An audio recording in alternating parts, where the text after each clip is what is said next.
इसलिए आप सब जानते हैं कि आतिफ दिल से गाते हैं, कोई जागे सोए मुझ प्यार से गाते हैं। तो मेरे भाई आज माहौल थोड़ा सीरियस है क्योंकि आज हम बात करने वाले हैं एक बहुत बड़े लेजेंड की, जिसने सिर्फ पाकिस्तान ही नहीं, इंडिया ही नहीं, पूरी दुनिया में अपना ऐसा नाम कमाया है कि आज भी इन तक कोई भी नहीं पहुंच सकता।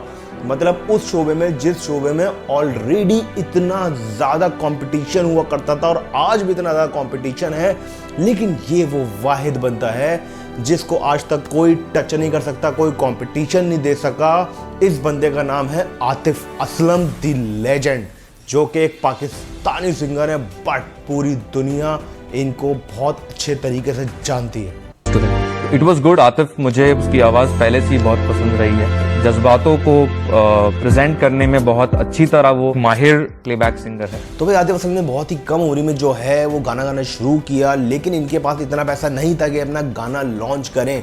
उस ज़माने में होता ये था कि आपको जो है अपना गाना बनाना है, स्टूडियो में रिकॉर्ड करवाना है, फिर उसकी कैसेट्स निकालनी है, वो सेल आउट करनी है। इस तरीके से जो है सिंगिंग की प्रमोशन होती थी और एक सिंगर जो है वो जन्म लेता था। तो उस टाइम आतिफ असलम क्योंकि बहुत छोटे थे, कुछ कमाते वाते ऐसा नहीं थे कि ये अपना गाना रिकॉर्ड करवा सके, लेकिन इनके एक रिलेटिव ने इनकी हेल्प करी और काफ़ी सारी पॉकेट मनी आतिफ असलम ने अपने पास जब जमा कर ली और जब इनके पास इतने पैसे हो गए कि हाँ अब जो है मैं जो है गाना गा सकता हूँ, रिकॉर्ड करवा सकता हूँ, तो इन्होंने रिकॉर्ड करवाया और इनका एक गाना आया था उस वक्त जो कि मेरे भाई एवरग्रीन मतलब गाना है, ख़त्म हो गया, उसके आगे गाने बनने बस समझ लो ख़त्म है।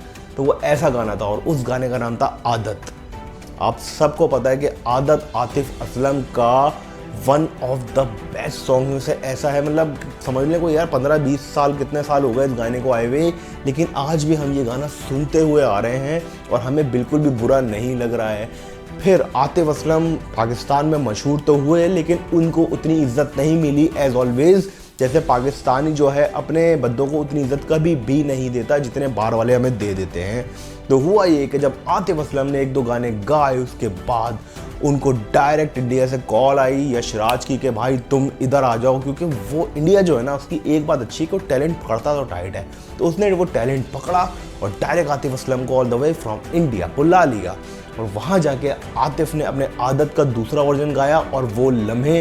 ये 2 गाने ऐसे हैं जिन्होंने आतिफ की लाइफ यहाँ से यहाँ कर दी। और जब ये 2 गाने बॉलीवुड में रिलीज़ हुए तो सारे सिंगर्स उस वक्त हिल गए थे कि मेरे भाई ये मार्केट में आखिर आ कौन गया। आती है न जाने कब से। और इस सिंगर की, आतिफ असलम की, मैं आपको एक बात बता दूं कि 1 से लेके एंड 100 तक इन्होंने जितने भी गाने गाए, एक सिंगल गाना नहीं है जो इनका आज तक फ्लॉप हुआ हो। मैं आपको एक किस्सा सुनाता हूँ कि जब इन्होंने जलपरी सॉन्ग गाया था तो जलपरी इनका काफ़ी ज़्यादा फ्लॉप हुआ, क्रिटिसिज्म हुआ, लोगों ने कहा भाई आतिफ असलम तो इंतहाई फारिग सिंगर है, ख़त्म हो चुका है। तो फिर आतिफ असलम को ये बात बहुत ज़्यादा बुरी लगी कि यार मेरा गाना इस तरह गंदे तरीके से, एक तो फ्लॉप तो हुआ, लोगों ने क्रिटिसिज्म भी मज़ेदार करके कर दिया ना मतलब। तो आतिफ असलम ने फिर सीन ये किया कि जब कोक स्टूडियो उस वक्त लॉन्च हुआ तो वहाँ पे इन्होंने जलपरी का एक नया वर्जन बनाया और वहाँ पे जब जलपरी इन्होंने गाया है ना मेरे भाई, गेम ख़त्म हो गई। बस उस कोक स्टूडियो का आपको एक ही गाना आज भी याद होगा, वो है जलपरी, और वन ऑफ द बेस्ट और बिगेस्ट हिट सॉन्ग में से वो एक हो गया था। सो जाने दो चुप जाने। तो भाई कहने का मकसद ये है कि कभी भी हिम्मत हारनी नहीं चाहिए, चाहे आपको क्रिटिसिज्म मिले ना मिले। अगर क्रिटिसिज्म मिल रहा है तो आप ये समझ लें कि हो सकता है कि आप में कोई गलती हो, अपने अंदर से गलती जो है देखें और उसको सही करने की कोशिश करें, जो कि आतिफ असलम ने इस जलपरी सॉन्ग में करी थी। हाँ, वो सॉन्ग नहीं था उतना मज़े का तो उनको क्रिटिसिज्म मिली, लेकिन उन्होंने फिर प्रूव भी करके दिखाया कि मैं और मज़ीद अच्छा कर सकता हूँ। तो भाई ये हैं आतिफ असलम दी ग्रेट, जिन्होंने इस तरह के काम भी किए हैं। और इस वक्त हालात ऐसे हैं कि क्योंकि पाकिस्तान लोग जो हैं इंडिया तो नहीं जा सकते। राहत फ़तेह अली ख़ान, अली ज़फ़र, बड़े बड़े लोग इंडिया गए, वापस आ गए क्योंकि अब इंडिया में हम बैन हो चुके हैं।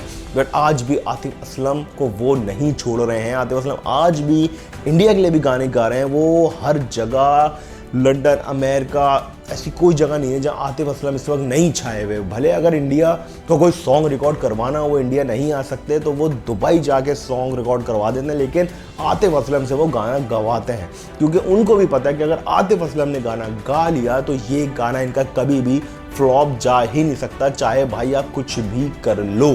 भोला दो ने कि मैं हूँ यार।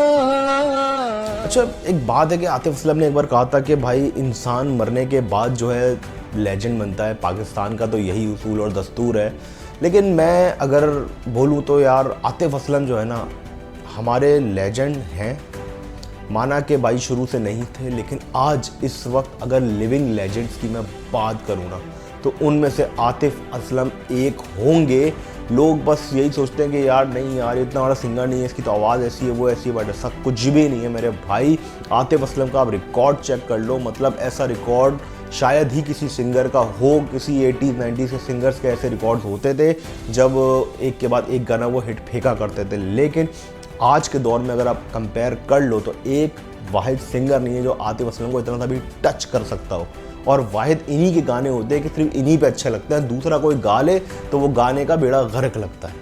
तो मेरे भाई आतिफ असलम हमारे बहुत बड़े लेजेंड हैं, हमें फ़ख्र होना चाहिए कि वो हमारे पाकिस्तान से हैं, जो कि बहुत से लोग नहीं करते, बहुत सी क्रिटिसिज्म करते हैं, बट मुझे नहीं लगता कि आतिफ असलम को कोई भी हेट कर सकता है भाई। एज अ पर्सन उसे आप देख लो या एज अ सिंगर देख लो, हर तरफ से ये बंदा ना लेजेंड ही है मेरे भाई, और ये बात आप मान लें। और आतिफ असलम साहब को भी मैं एक ही बात बोलूँगा कि भाई ऐसा नहीं है कि मरने के बाद लेजेंड बनता है, आप भी हमारे लिविंग लेजेंड हैं और हमेशा रहेंगे।